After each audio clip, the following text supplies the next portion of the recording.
حضرت شیخ سعدی رحمۃ اللہ علیہ اپنی بات خود بتلاتے ہیں، فرماتے ہیں کہ مجھے میری والدہ نے سونے کی انگوٹھی پہنا دی. میں وہ انگوٹھی پہن کر باہر گلی میں نکلا تو ایک ٹھگ مل گیا. اس ٹھگ کے پاس گڑ کی ڈلی تھی.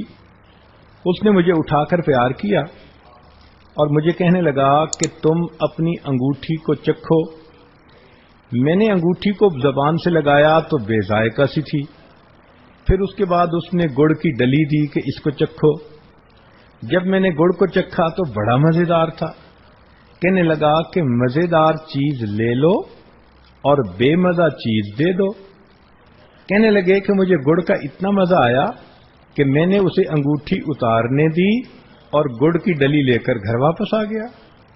اب بچے تھے، کچے تھے، تو گڑ کی ڈلی کے بدلے سونے کی انگوٹھی دے کر آ گئے. تو اس عمر میں انسان غلطیاں بھی کرتا ہے اور سیکھتا بھی ہے. فرماتے ہیں کہ میں ایک مرتبہ اپنے والد کے ساتھ میلہ دیکھنے گیا. والد نے کہا کہ بیٹا مضبوطی سے میرا ہاتھ پکڑنا، بھیڑ زیادہ ہے، چھوڑنا نہیں. میں نے کہا بہت اچھا. اب میں چل بھی رہا تھا، ادھر ادھر بھی دیکھ رہا تھا. ادھر ادھر کی چیزیں دیکھنے میں ایسا محو ہوا کہ ہاتھ چھوٹی گیا. اور اس کے بعد بہت دیر والد مجھے ڈھونڈتے رہے. میں والد صاحب کو ڈھونڈتا رہا. کافی دیر کے بعد اور پریشانی اٹھانے کے بعد والد صاحب نے مجھے ڈھونڈ لیا. جب انہوں نے مجھے ڈھونڈا تو مجھے کہا کہ تمہیں میں نے کہا تھا کہ پکڑے رکھنا، تم نے یہ کپڑا کیوں چھوڑا؟ تو میں نے پھر ان کو کہا کہ میں کسی چیز کو دیکھنے میں مشغول ہو گیا، توجہ نہیں رہی.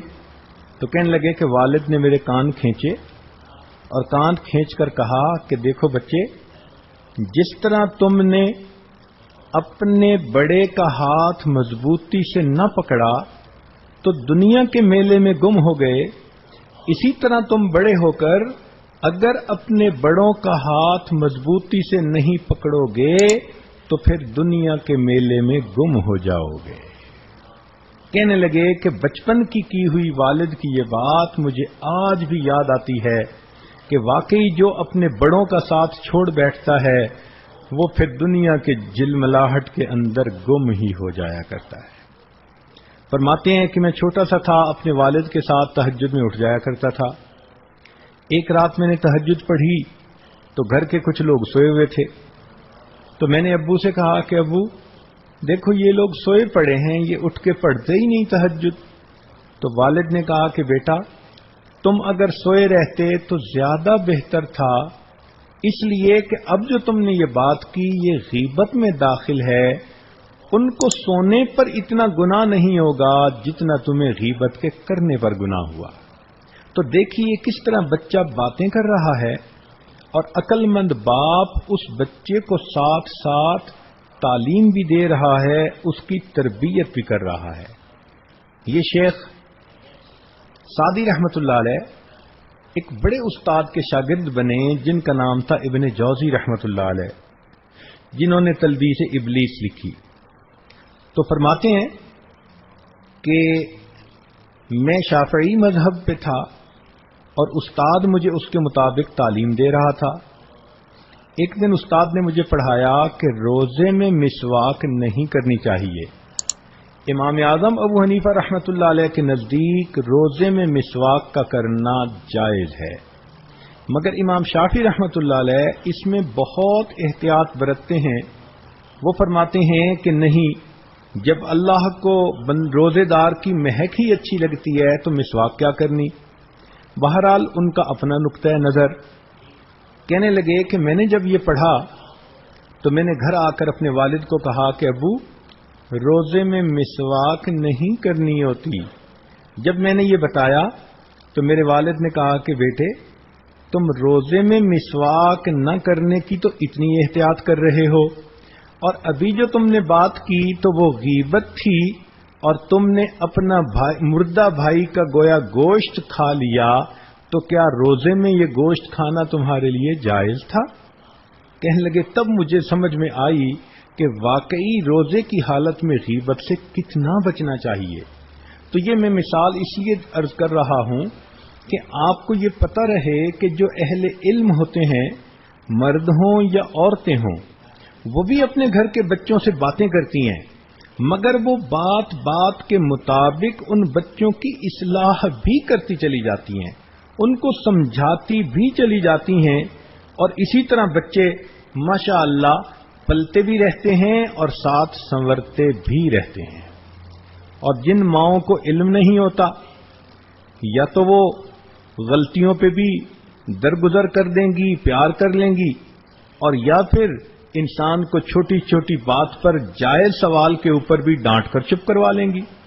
یہ دونوں چیزیں غلط ہوتی ہیں۔ بچے کچے ہوتے ہیں، ایسے کام کرتے ہیں، حرکتیں کرتے ہیں کہ جو ناپسندیدہ ہوتی ہیں، مگر ان کو طریقے سے سمجھانا چاہیے اور ان سے ایکسپیکٹ کرنا چاہیے کہ یہ شرارتیں بھی کریں گے اور کچھ اور جو ہے اس قسم کی کام بھی کریں گے۔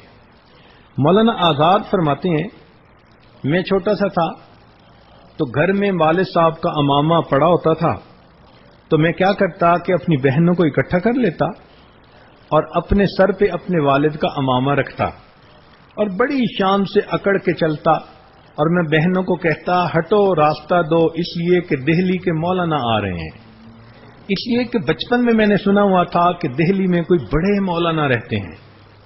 تو فرماتے ہیں کہ میں اپنی بہنوں کے ساتھ گویا یہ کھیل کھیلتا تھا کہ سر پہ عمامہ رکھ کے میں چلتا تھا اور پھر کہتا تھا کہ ہٹو دیکھو دہلی کے مولانا آ رہے ہیں، اور پھر میں اپنی بہنوں کو کہتا کہ تم لوگ میرا استقبال کرو اور استقبال میں تم نعرے لگاؤ۔ اب بہنیں کہتی کہ ہم کیوں نعرے لگائیں؟ اس لیے کہ مولانا جو آ رہے ہیں۔ تو وہ کہتی ہیں کہ نہیں، مولانا کو استقبال کے لیے تو ہزاروں لوگ ہوتے ہیں، ہم تو 2-3 ہیں۔ تو کہتے کہ نہیں، تم یوں ہی سمجھ لو کہ تم ہزاروں ہو اور میرا استقبال کر رہے ہو، لہذا تم نعرے لگاؤ۔ اب چھوٹا سا بچہ دیکھو اپنی بہنوں کے ساتھ کس طرح یہ بات کھیل رہا ہے۔ ان کی ایک بڑی بہن تھی، ایک مرتبہ اس نے بچپن میں ان کو کوئی کام کہا، انہوں نے نہ کیا، ضد کر گئے، تو بڑی بہن خفا ہوئی اور اس نے اپنے والد کو کہا کہ ابو یہ ہمارے بچے تو بالکل سڑے ہوئے انڈوں کی طرح ہیں۔ تو کہنے لگے کہ جب میں نے سنا نا کہ بہن نے کہا کہ یہ تو سڑے ہوئے انڈوں کی طرح ہے، تو میں نے اسی وقت اپنے منہ سے چوں چوں کی آواز نکالنی شروع کر دی اور کہا کہ دیکھو اگر انڈے سڑے ہوئے ہوتے تو اس میں سے یہ مرغی کے بچے کیسے نکلتے۔ اب چھوٹا بچہ ہے، دیکھو وہ اپنی بہن کی بات پہ کس طرح ری ایکٹ کر رہا ہے۔ تو بچے کھیلتے بھی ہیں تو پھر اپنے گھر کے ماحول کے مطابق ہی باتیں کھیلتے ہیں، یا اپنے بڑوں کو جو کرتے دیکھتے ہیں پھر وہی ان کا کھیل بن جاتا ہے۔ مولانا طلحہ دامت برکاتہم خود ایک مطلبہ فرمانے لگے کہ میں چھوٹا سا تھا، گلی میں بیٹھا ہوا اور میں ایک بچے کو بیعت کر رہا تھا، اس لیے کہ میں نے اپنے والد کو بیعت کرتے دیکھا تھا۔ اب میں چھوٹا جو ہے وہ بچے کو بیعت کے کلمات پڑھا رہا تھا، اس کے ہاتھ اپنے ہاتھ میں لیے ہوئے تھے۔ اللہ کی شان کہ ادھر سے حضرت مدنی رحمت اللہ علیہ تشریف لے آئے۔ انہوں نے مجھے آ کر دیکھا تو چونکہ شفقت بہت تھی، شیخ الحدیث رحمت اللہ علیہ کے ساتھ بہت زیادہ گہرا تعلق تھا، اور مجھے دیکھا تو وہ مجھے کہنے لگے کہ صاحبزادے صاحب ہمیں بھی بیعت کر لو۔ کہنے لگے کہ میں نے کہا کہ آئیں بیٹھ جائیں۔ تو مجھے کیا پتا تھا کہ یہ بڑے میاں کون ہے، تو میں نے کہا کہ حضرت مدنی رحمت اللہ کے ہاتھ اپنے ہاتھ میں پکڑے اور میں نے کچھ کلمات پڑھ کے کہا اچھا میں نے آپ کو بھی بیعت کر لیا۔ تو اب دیکھیے بچہ ہے لیکن وہ حضرت مدنی رحمت اللہ علیہ کو بیعت کر رہا ہے۔ بچے اسی طرح کے کام کرتے ہیں تو ان سے ایسی باتیں ایکسپیکٹ کر لینی چاہیے۔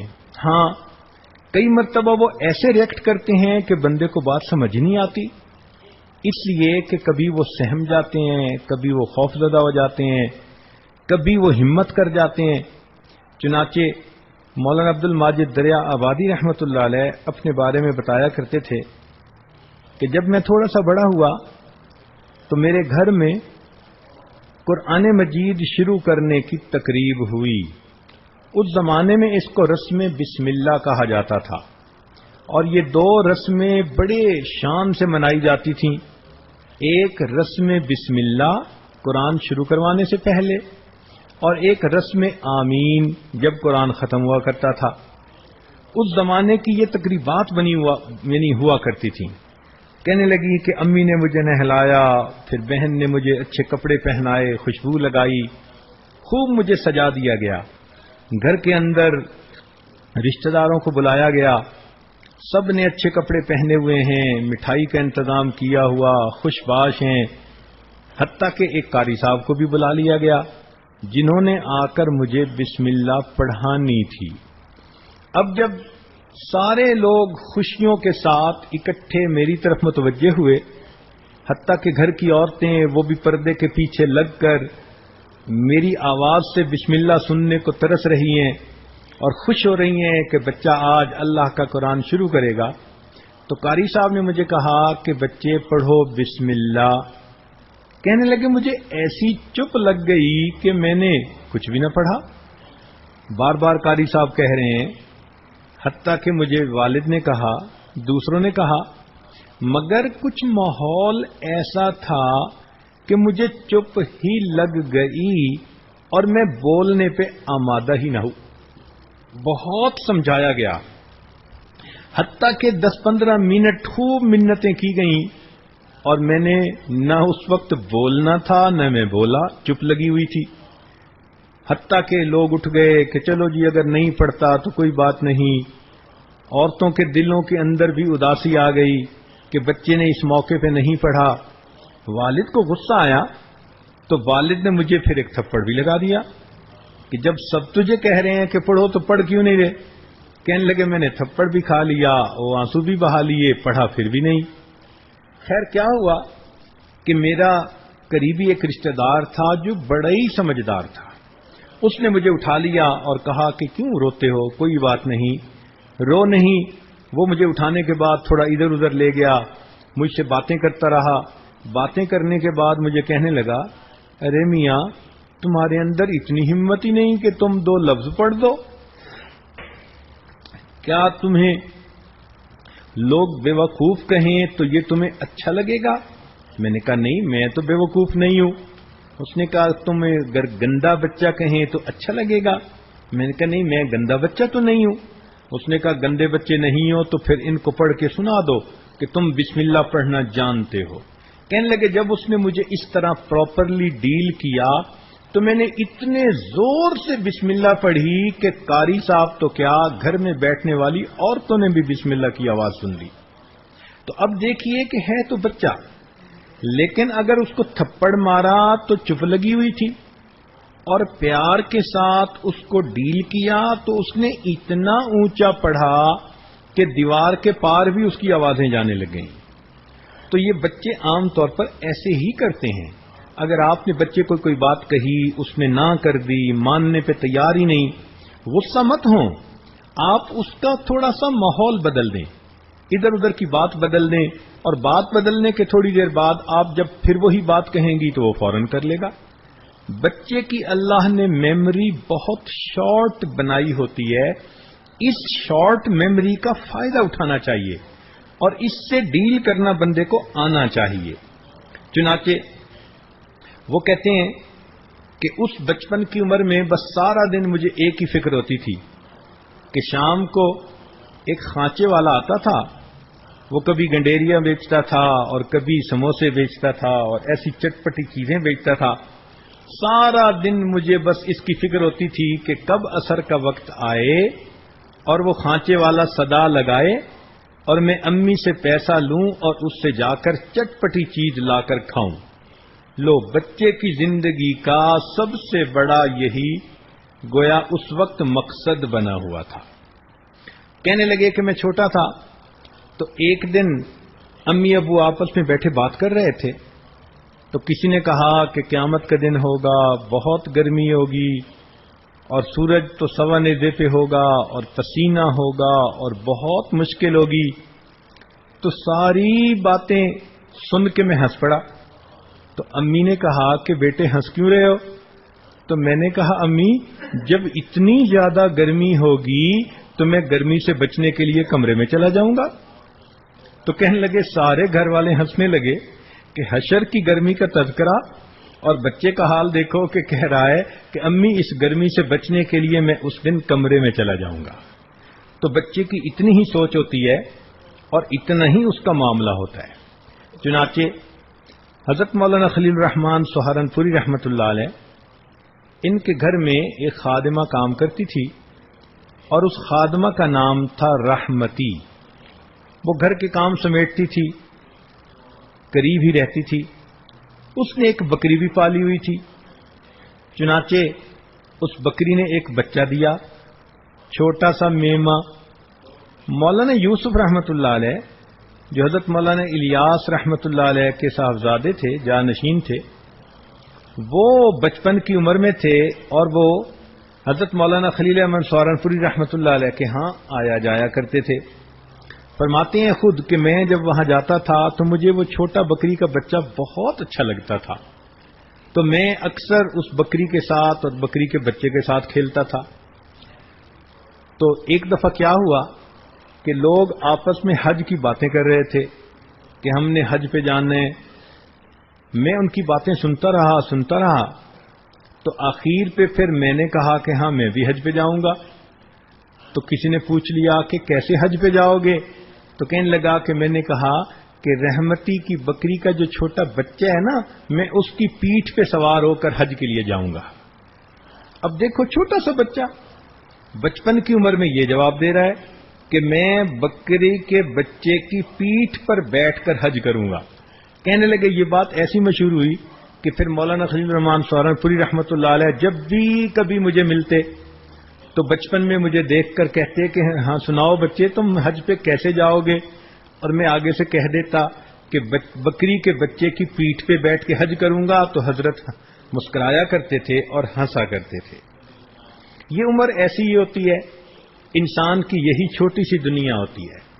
حضرت مفتی محمد شفیع رحمۃ اللہ علیہ فرماتے ہیں کہ میری پیدائش دیوبند میں ہوئی، والدین وہیں رہتے تھے اور وہیں پر میرے لڑکپن کی عمر گزری، پڑھنے کی ابتدا بھی وہیں سے ہوئی. فرماتے ہیں کہ میں اپنے ایک کزن عاقل کے ساتھ کھیل رہا تھا اور ہم آپس میں سرکنڈے کھیل رہے تھے.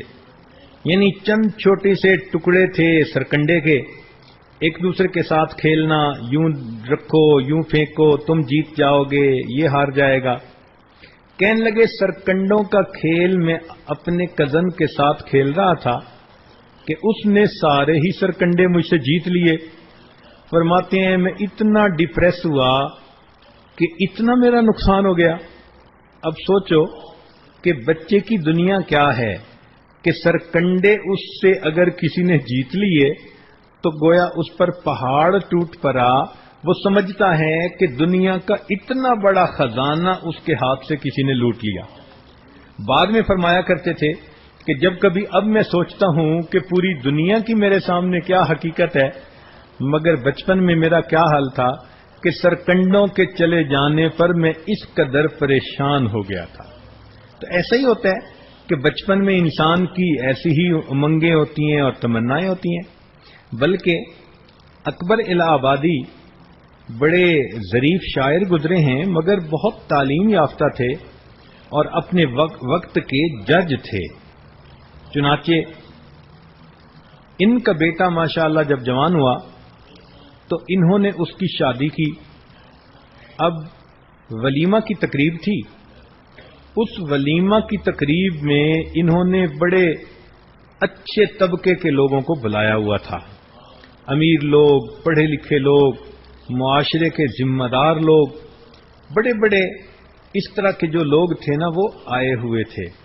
اور بیٹا بھی ماشاءاللہ جوان العمر تھا اور اس وقت اس کی خوشی کی تقریب بھی تھی. تو اس خوشی کی تقریب میں انہوں نے اعلان کیا کہ آج میں اپنے بیٹے کو تحفہ دوں گا. اب انہوں نے تحفہ ایک کاغذ کے اندر لپیٹا ہوا تھا، یعنی گفٹ پیک کروایا ہوا تھا. کہنے لگے کہ سارا مجمع متوجہ ہو گیا، بیٹے کی شادی ہے، ولیمہ کی تقریب ہے اور باپ اتنا ریسپیکٹڈ پرسن ہے اور وہ اپنے بیٹے کو ولیمہ کے اوپر ایک تحفہ پیش کر رہا ہے. تو لوگ سمجھتے تھے پتہ نہیں کوئی سونے کا بنا ہوگا, کوئی ڈائمنڈ ہوگا, کیا قیمتی چیز ہوگی, گھڑی ہوگی, کیا ہوگی. کہنے لگے کہ سب لوگوں نے دلچسپی لی کہ آخر اس گفٹ پیک کے اندر چھپا ہوا کیا ہے. کہنے لگے کہ جب والد صاحب نے مجھے کہا کہ بیٹے اس گفٹ پیک کو کھولو, میں نے اسے کھولنا شروع کیا تو ایک طے تھی, پھر اس کے اندر دوسری طے, پھر اس کے اندر تیسری طے. اب میں کھولتا جا رہا ہوں اور لوگوں کا تجسس بڑھتا جا رہا ہے. خود میرا تجسس بھی بڑھ گیا کہ ابو مجھے اس موقع پر کیا چیز دیتے ہیں. کہنے لگے کہ جب میں نے آخر پر آخری طے اتاری تو اندر ایک چھوٹا سا کھلونا تھا بچوں کے کھیلنے کا. جب وہ کھلونا نکلا تو سارا مجمع ہنسنے لگا. میں تھوڑا سا شرمندہ بھی ہوا کہ میری ولیمہ کی تقریب ہے اور والد صاحب نے مجھے یہ کھلونا دینا تھا اور لوگوں کے سامنے جگ ہنسائی ہونی تھی میری. میں ذرا خاموش ہو گیا. خیر لوگ تو ہنسے, مسکرائے, انجوائے کیا اور چلے گئے. چند دن کے بعد ابو سے بیٹھے میری بات ہو رہی تھی. میں نے کہا ابو آپ نے میرے ساتھ ٹھیک نہیں کیا. کیوں بیٹے؟ اس لیے کہ آپ نے مجھے اتنے بڑے مجمع کے سامنے مذاق بنا دیا. سارے مجھ پر ہنسنے لگے کہ مجھے آپ نے یہ چھوٹا سا کھلونا دیا اس تقریب کی خوشی میں. تو اس وقت والد نے بات سمجھائی کہ دیکھو بیٹا, میں تمہیں ایک میسج دینا چاہتا تھا, ایک پیغام سمجھانا چاہتا تھا. بچپن میں ایک مرتبہ میرے پاس پیسے نہیں تھے اور تم نے اسی کھلونے کا مجھ سے مطالبہ کیا تھا جو میں خرید نہ سکا. تو آپ اتنا روئے, اتنا خفا ہوئے کہ آپ ایک ہفتہ مجھ سے بولے بھی نہیں کہ مجھے کھلونا لے کر کیوں نہیں دیا. اتنی محبت تھی, اتنی چاہت تھی, اس کھلونے کی اتنی پسندیدگی تھی آپ میں کہ آپ نے اپنے والد سے ایک ہفتہ کلام تک نہ کیا. میں نے یہ سوچا کہ آج اس شادی کی خوشی کی تقریب میں یہ کھلونا آپ کو لے کر دوں اور آپ کو یہ سمجھاؤں کہ دیکھو بیٹے, بچپن میں اس کھلونے کو لینا یہ آپ کی آرزو تھی, یہ آپ کی تمنا تھی, لیکن جب آپ جوانی میں پہنچے اور بھرے مجمع میں لوگوں کے سامنے آپ کی تمنا کو پیش کیا تو آپ کو خود بھی شرمندگی ہوئی کہ کیا اس چیز کے پیچھے میں نے اپنے والد سے منہ موڑ لیا تھا. میں یہ پیغام دینا چاہتا تھا کہ بیٹے, بچپن کی تمنائیں جوانی میں اگر بندے کے سامنے کھولی جائیں, بھرے مجمع میں بندے کو شرمندگی ہوتی ہے. تم جوانی میں اپنی کوئی ایسی آرزو اور تمنا مت بنانا کہ کل قیامت کے مجمع میں اگر اسے کھول دیا جائے تو تمہیں وہاں جا کر شرمندگی ہو. تو دیکھیے جو اچھے ماں باپ ہوتے ہیں وہ بچوں کو ان چھوٹی چھوٹی باتوں میں ہی اچھی تعلیم دیتے ہیں اور بالآخر ان بچوں کو اچھا انسان بنا دیتے ہیں.